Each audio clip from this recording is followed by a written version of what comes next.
Hey guys, I wanted to open up this episode by letting you guys know and confirming that I'm no longer affiliated whatsoever with the Yacht Club podcast. That was my previous podcast, and now this is my new one called Tough Luck with Desanti.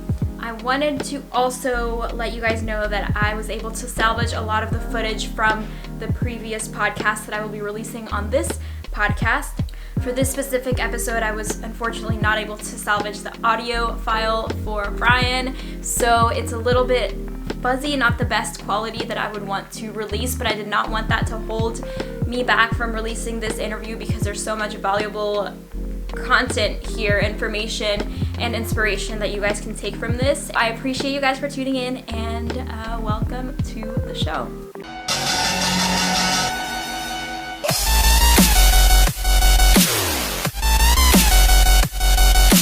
I figured that out when I worked with Paramount Studios for 2 years, my freshman and sophomore year, and I designed billboards you would see in Hollywood. And that was cool and all. Like, I'm really young, I'm doing really good, insane work.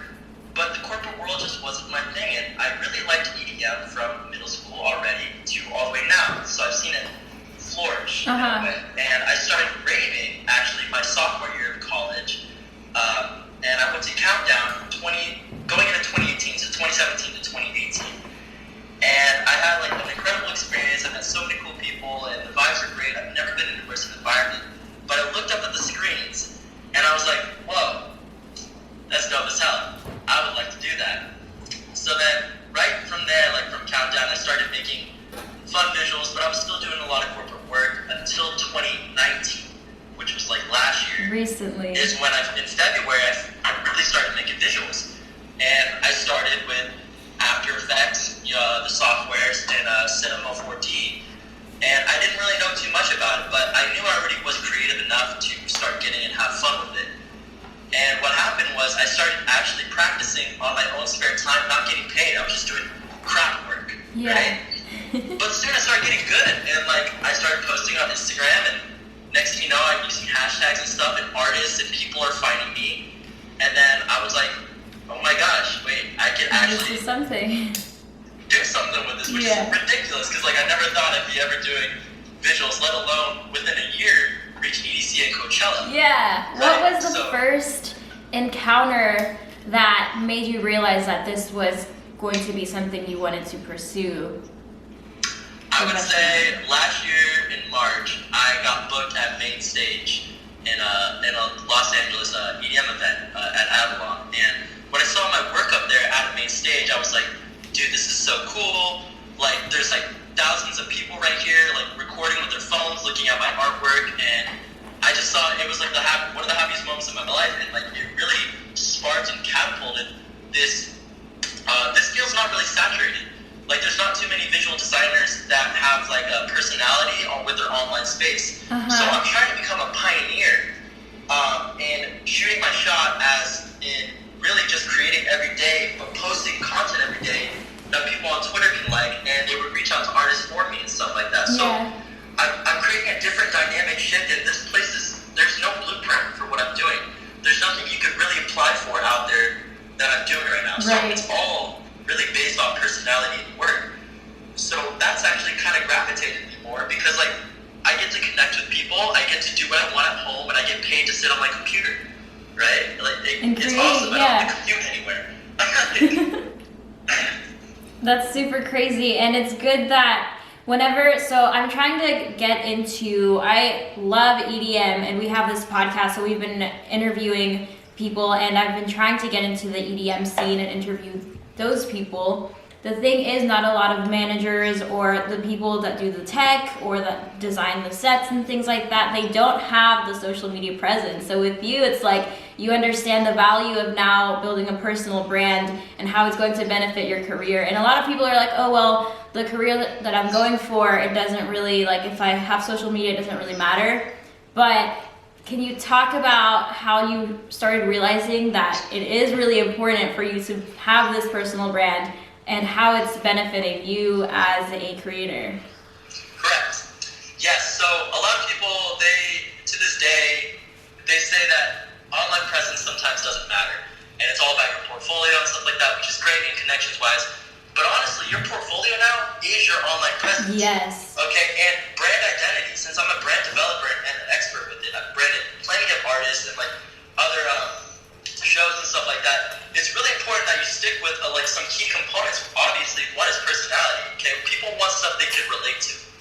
that makes sense? People want stuff that they can like trust. Yeah. Okay, so that comes with personality and then also storytelling. Okay, what's making you different? Okay, and like people relate to storytelling a lot more than just trying to do a sale. Like, why should I use this or why should I have it? Yeah. And then also that comes along with color palette, your color scheme. 90% of the time, in the first 9 seconds, I believe, or 10 seconds, people will depict whether they want to work with you with your color palette or not. Wow. Okay, so Color that's like psychology. really important. So you really got to get that down. And sometimes you can listen to things online, but what really makes you different as an artist? And that's what comes down to personal branding. And it's like, okay, people, they might meet me in person and they think it's great, but then like, they're going to forget about me sometimes. Unless I give them a card and then they look at my online portfolio. Yes. Now that's when it's really important, is the online portfolio is basically your pitch deck. You need to be able to pitch yourself as an artist or any field that you're in to show that you have some sort of value, right? And people don't understand that. Online branding is super important. You need to be on all social medias, and they need to be cohesive. Yes. You know, if you change a bio on your Instagram or like, I mean, like let's say Spotify bio for like a music artist, right? You need to change that bio also on SoundCloud. You need to change it on Apple Music. You need to change it on your website. You have to have all your energies and your social channels aligned to really make sure that you're funneled down to who you are. And I think that's really important as an artist, is a lot of people don't know what they are, so they're all kind of like variable. Yeah. Right? Like me, I found out what I want to do like last year in May, and I funneled down to I want to be a visual developer for festivals and events. I don't want to be a visual developer for a corporate setting or movies. Yeah. I want to do events, so I'm going to brand myself that way, which is exactly what your question is. It's very important that artists really need to understand that pitching yourself is now online, and that's the new age, and you got to do it, otherwise you're not going to get work. I would not get work if I didn't do any of this. Yeah. Do you have a specific marketing technique? Do you watch Gary Vee? Do I watch what? Yeah, Gary Vee. Gary Vee. I do watch him every now and then.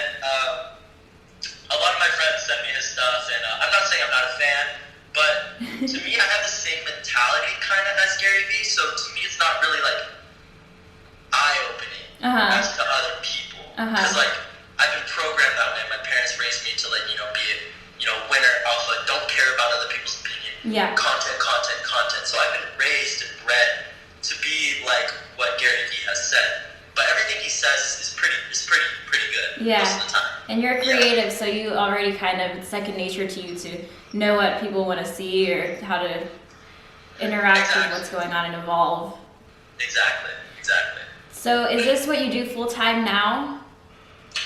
Yes, actually, this is what I do full time right now. Super And cool. because recently I got booked at Coachella and EDC, I have to do a whole 1-hour visual set for both of those festivals.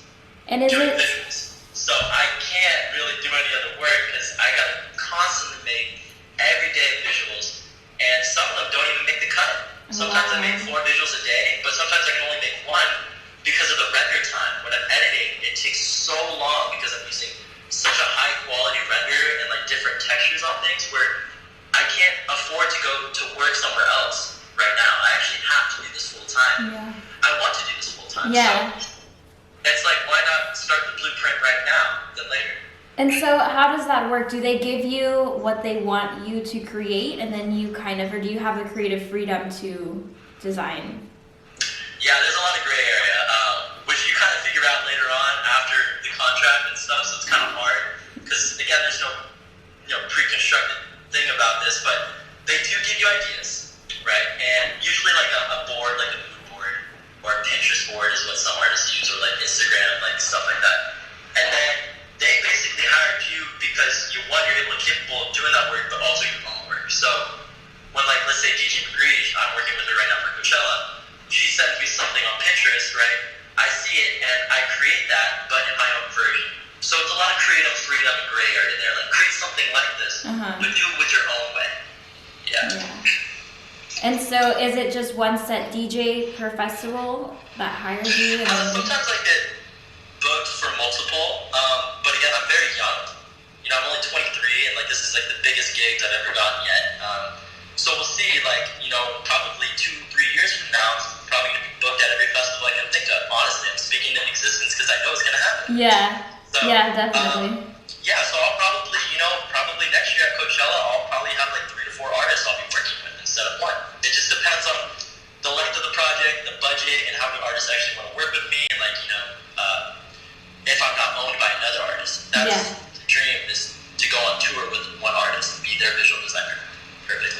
So if someone was to say, hey, I want you to design for me exclusively, is that something that you would be interested in? Absolutely. After all the things that I have to settle in, like, well, how long exclusively? What content exclusively? How much are you paying me?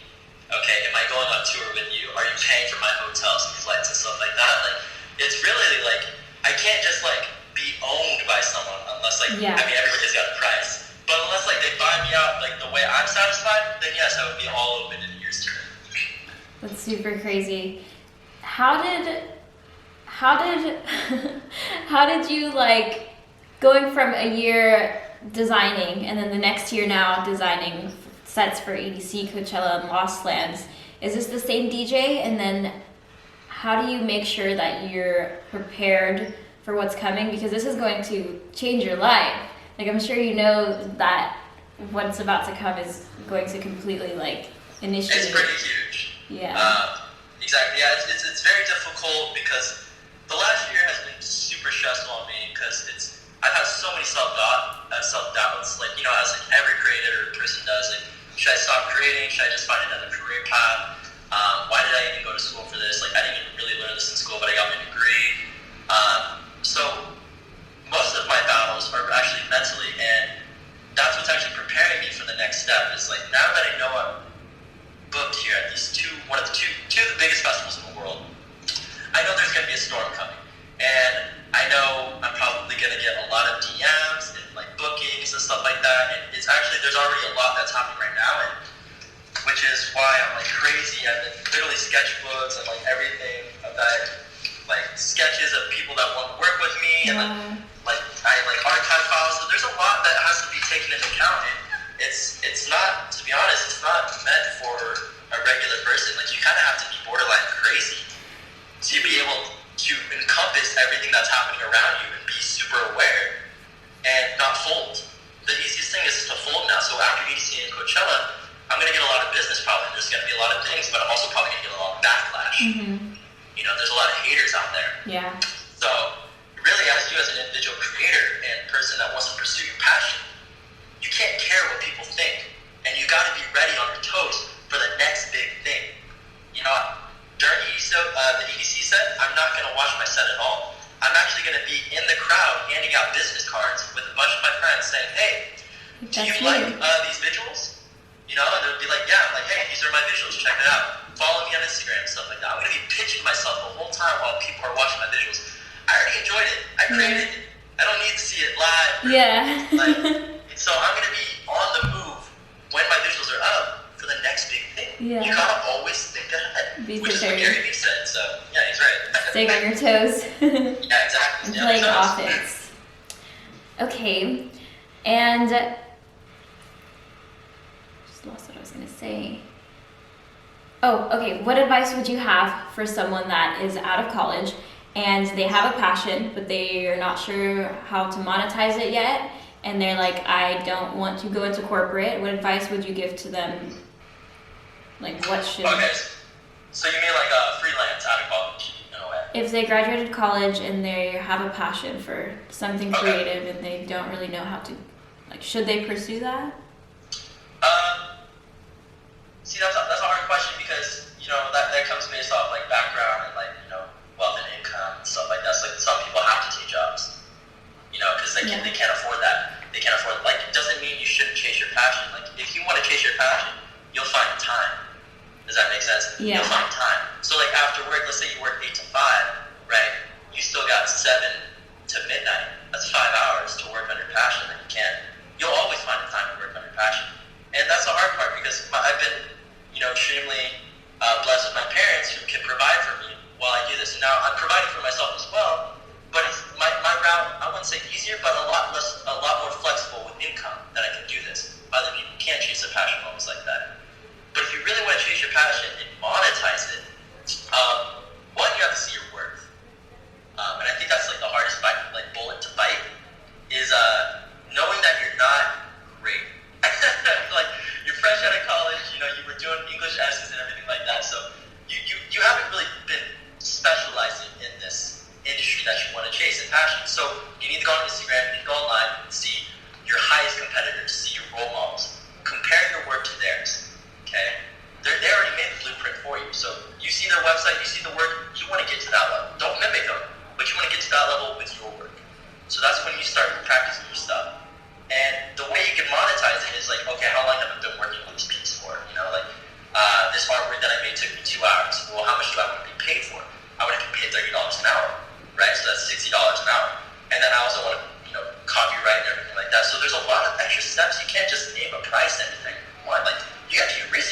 You Yeah. gotta make sure that you know you're selling your work and that people also want it. Yeah. Because you gotta create what people want too at the same time. Yeah. And you gotta make sure that you're getting enough income to support your lifestyle. So what if I, made artwork for 2 hours and I sold it for $10?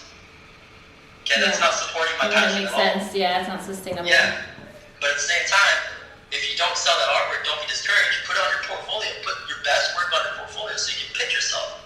And as time gets better, you take old things on your portfolio, take it off because obviously you got better. Yeah. And now you can pitch yourself for a higher price. So again, people think that time is of essence, and it is, but you got to remember Rome wasn't built overnight. Okay, you got to chase your passion when you find time. And when you're good enough and when you think you are, that's when you start selling. Yeah, that makes sense. And since this industry is so new, how did you kind of figure out a price base, or did people approach you and say this is our budget, and then you kind of had to work around that? Yeah, so it's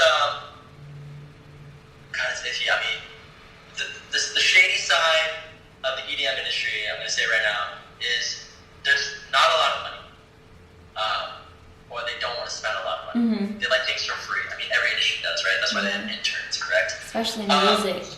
But I would say it's hard because I did find my price range that I want, and I learned that off asking other visual graphic designers, hey, what's your pay? Like other people that are in this industry, like how much are you getting paid? And then I ask artists after I'm done with their visuals, hey, what are other budgets that your previous visual artists gave and stuff like that. So I based off, asking artists what they get paid and how much they're paying other artists too. And then on top of that, the third triad is my own work and what my work is. So it's really difficult because sometimes I'm like, hey, I want $400 for this visual that I made, but someone's like acting a little tight on that money.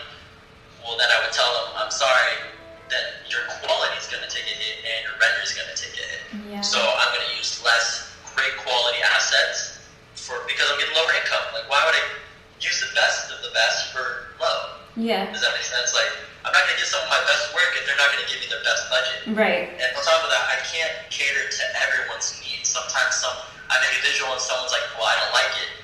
See, that's where it comes down to visual designers. You got to have a security deposit before you start the visual. So otherwise, what if you just wasted a day making something someone's like, well, I don't like it? No, like I still need income. So before I start anything, I'm like, hey, depending on the visual, like let's say it's $400, I'll be like, I need a $200 security deposit before I get started, just in case you don't like it or you don't like the next 3 months. Mm-hmm. So I'm still getting paid. Because it would suck to like do all that work and you're not getting paid. So again, it's really hard. You got a lot to think about. Have you ever had any customer that was like, hey, I don't like this, and then how do you come to terms with them? Like, do they essentially end up working with you and then you guys end up editing it together? It's hard because online, as you know, online translation can be mistranslated, right? So sometimes you think there's attitude there when there's not, right? And then there's a lot of miscommunication because it's like, well, hey, I don't like this. And I'm like, well, why don't you like it? And then like, they don't tell me why I don't like it. It's like, no, you gotta tell me why you like it. And the next thing you know, we have bad blood, we got bad energy.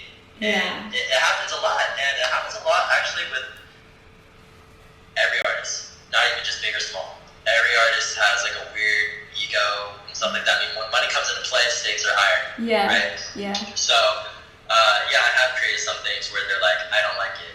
And then like it just turned out bad. Like I'm trying to be as professional as possible, but it's hard.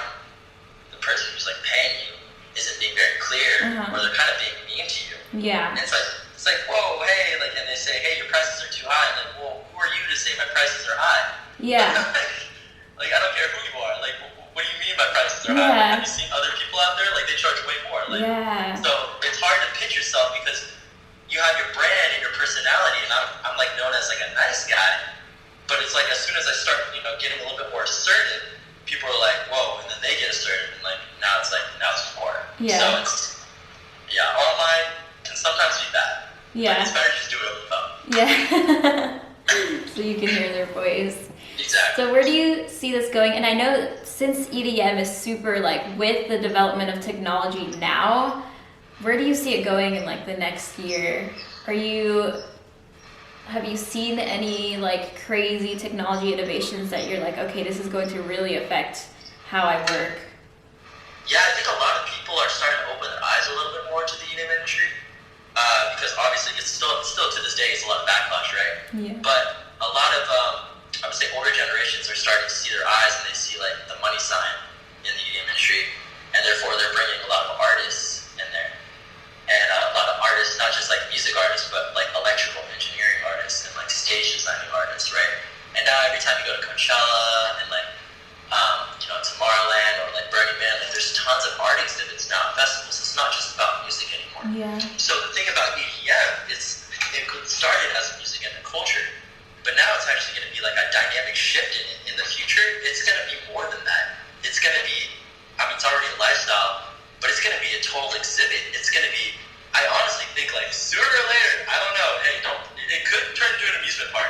Yeah, an attraction. Yeah, you have like Ferris wheels. A literally concrete attraction. Maybe it'll start with somewhere first, and then it'll have a global phenomenon. Like it's already once a year, and they already have multiple a year at certain venues. Sooner or later, like it's just gonna be stamped, and it's just gonna be there all the time, like every weekend. Yeah. Or something. I don't know. There's a lot of variables to go with it, and there's so many agencies, and there's so much investing in it now. Like honestly, the potential in it's ridiculous. Yeah. I don't see it dying in the next 15 years. Yeah, for sure. I'm really excited to see the evolution of EDM, especially since it started as like this huge underground thing, and now that it's opening up more to the mainstream, I'm really excited to how it's going to, I guess, develop along with technology as well, because it's really cool that it's like... Yeah, there's definitely going to be a lot of cool new things in there, like especially with the technology, because like, dude, they already have like VR. They're like trying to build VR at festivals. Oh my god. So, like, you'd be at home in VR and you would experience that live festival that's happening with someone else holding the VR. Like That's crazy. It's crazy. It's crazy. Imagine being at home. It's like, alright, well I bought my EDC pass for $200 at home and sit on VR. Just to look at EDC. It's just another way to get income. Like they're smart. It's just like a bunch of business people and stuff. Yeah, for sure. Okay. And what are you working on currently? What can we expect from your social media in the next maybe couple of months? So currently I'm working on a whole hour visual set for Coachella EDC, and I don't think people realize how long that is. An hour set of visuals. It is, I wish I was on my phone to show you. Every visual takes so much work, and unfortunately not every visual gets passed. Mm-hmm. So on my social medias, every like one that's going to get turned down will probably be posted on my Twitter and my Instagram and my portfolio and stuff like that. Because those are still throwaways, that are good. Like I spent time on. That's your work, yeah. I can't post my Coachella visual set, and a lot of them, any of the visuals, I can't really post online. Right. So after Coachella and EDC, though, G, McGree and I, we agreed to put the whole visual set on YouTube for people to enjoy. Okay. So after that, my accomplishments and stuff like that, everybody can enjoy it on YouTube, Vimeo, like the whole hour's thing, and like, which will be super exciting to watch. Yeah. And after that, I'm going to be getting I already have a lot of other artists right now that I want to work with. But I can't take too much work right now because obviously this is such a big project. But you can expect a lot of throwaway visuals that are super cool, fun, and dynamic. And also just see me along my whole journey and path, like trying to push people to go. Like just go, chase your dream, chase your passion. Like stop caring. They don't care about other people. Yeah. To an extent, like literally do you. Just do you. Like empower yourself. Like stop letting other people's opinions dictate you and stuff like that. Like if you want to create, if you want to make, if you want to pursue, if you want to study that, go ahead. Like who's stopping you? Honestly, like that's one of the biggest things that pisses me off is people that care about other people's opinions. Yeah. Like you need to just, if you want to be successful and you want to be next level, you gotta start thinking you're next level. Don't think that you're just like some tiny dog. Think that like, no, I can do it, and I will do it. Speak it into existence, because honestly, the only one who can control your outcome is you. Yeah, definitely. You might get denied, but like, guess what? 5 years later, you're not gonna get denied as long as you keep pursuing it. Yeah. Like, it's the easiest thing. The easiest thing is like hard work. Just don't cut corners. Don't cut corners. Study. There's YouTube. Look, you can't go to college. YouTube University. Yes. The best things. Yes, the best thing. Oh my god. Trying to make music right now. It's terrible, but like, hey, you just help me get there. You are trying to make music? Yeah, I am actually. It sounds awful right now. Would you ever, so now you're going to be doing music, imagine a set and then creating a visual set for your own music. Yeah, I mean, like, that's kind of the goal. So it's like, I would be actually doing music, visuals, and VJing. DJ is visual jockey, and they control the visuals at the same time. What? So I kind of make in the future, like, when I make it like music, and every time I flip like it up on the deck, it actually cues a trigger on my VJ board of presets that I made, where the visual would change now as soon as I dropped it. So I would control the whole show in my own brain. Oh my god, that's fascinating. Exactly. I don't know how I'm gonna do it, but I'm gonna do it. So. Wow, that's super new. I've actually never heard of that ever. Is that like a new thing? Wow. It's my creative. I've been having this creative concept for about a year and a half now. And like, I have about like 10 other hidden ideas that you'll probably see come to fruition in the next 2 years. Okay. You'll probably hear my name a lot in the next 2 years. I'm not gonna lie, and I'm actually super excited that. And I'm gonna be able to bring other people on board, and I'm gonna hire my own friends because I have my own company right now. So it's gonna be great. Honestly, it's gonna be such an exciting future for me and for EDM in general, and for so many people. I'm gonna create, and like, I love bringing other people's ideas into play.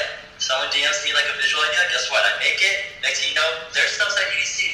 It's awesome to hear people like bring their ideas to life. So, yeah, I can tell you're really passionate about what you do. You're really excited about it, which is really exciting. I know people are going to appreciate you talking about it too. Absolutely, absolutely. Have any more questions or anything like that? No, we can start wrapping it up. Is there anything else that you want to promote? I guess like the only thing to promote, it wouldn't even be like my business, most people would do that. Again, is to promote that if anybody of you like are listening right now, just stop what you're doing and start doing what you want to do. Okay? I wouldn't be here where I am today. My mental health wouldn't have been this great unless like I really wanted to chase what I really wanted to do. And the only way to do that is you're gonna be terrible. Just face it, you're gonna be terrible in the start. Okay, and if you're great, you're still bad. Yeah. You need to just practice, and practice, and I bet, and I swear, you will reach success, and your mental health will take a huge, great hit. You will be thinking clear, thinking better, being more positive, because you're doing what you want to do and not being dictated by other people like your parents or anything else. Remember to do you. That's all I promote. Just do you and be happy with it. That's all I care about. And that's all you should care about. Yeah. And that's all I need to say. I love it. That's exactly Thank you, what guys. we're doing with this podcast right now. We both are doing this full time, and at first it was like a struggle, because you don't know if it's going to work or not, but it's just since we enjoy it so much, it's like the best life that I could be living right now is being creative. I bet you talked to like some really cool people, to be honest. Yeah, I met JCO last week, and then this week I'm meeting Tom and Daniel from Riot. I don't know if you've heard of them. Definitely. JCO, that's so funny because we've actually we're still DMing him. Really? He's really sweet. Visuals and stuff like that. He had like the Yeti visuals. Mm-hmm. Yeah, and I made him one like last year that he really liked. So, we're actually working on a future potential visuals for like some future stuff. So we're still thinking of so. Super cool. Well, where can people find you online? People can find me online starting with my Twitter. It's at Lowe, BLOWE. Then Instagram, Lowe Chill, LOWECHILL. And then also, if you want to check out my portfolio website and you want to contact me anytime you want, entermydreams.com. I love it. Yeah. Thank you so much. All right. Thank you guys so much. Very nice meeting you. Very nice meeting you guys. Good luck with everything. Thank Bye. you. You too. Bye.